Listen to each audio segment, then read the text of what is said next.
In all-new Monopoly Empire, you can buy and own the world's top brands, like Xbox,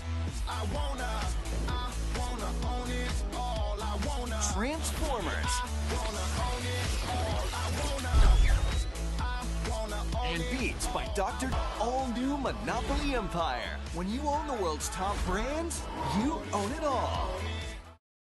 A monopoly is defined as an existence where a specific person or enterprise is the only supplier of a particular commodity. Now, some may say, unfortunately, this has leached its way into the NBA, and I'm here to lay it all out for you.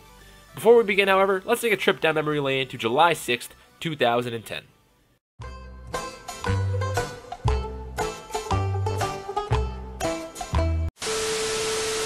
Now, first of all, it's surely a good thing that I'm not a big basketball fan, mainly for the reasons that I'll be describing in this video. If I were to be anything, I would be a Knicks fan, but I can't stand to imagine how actual die-hard fans feel when they see these rich-looking-ass teams who spend millions of dollars to create these super teams and monopolize the sport. The past 3 finals have been a prime example of this. Golden State and Cleveland have been in the past 3 NBA finals going head-to-head each year, and I can almost guarantee you that you'll see these goons next year too.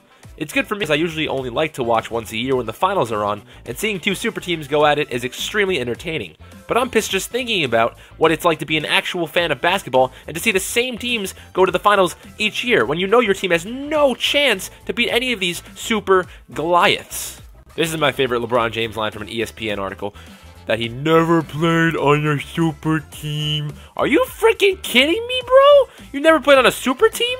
Oh, you've got to be joking. Your lineup consists of you, Kyrie Irving, and Kevin Love. Dude, this is a super team. What do you mean this isn't a super team? I don't know basketball very well, but I for sure as hell know that the LeBron James and the Cleveland Cavaliers are a super team. They have 3 phenomenal players, and any one of them could be MVP of the league.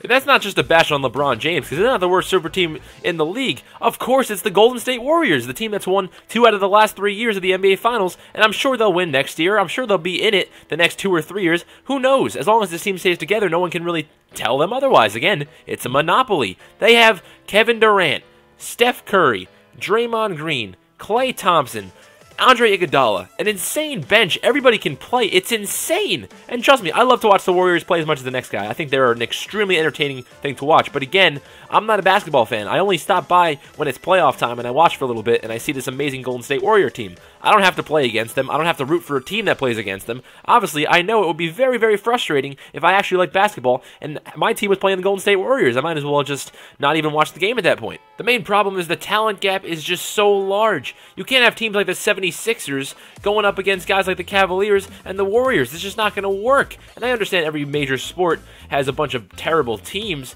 but basically every one of these teams can be shown up and blown out by these 2 teams any day of the week. And of course you could include the Spurs in there too, although I think they won't be as good next year. But you know what? The bottom line is you can't have this huge talent gap where all the power resides in the top 1%.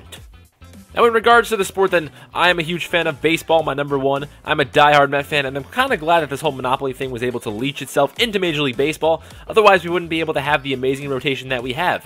We have Matt Harvey, Jacob deGrom, Noah Syndergaard, Robert Gesellman, Seth Lugo, Steven Matz.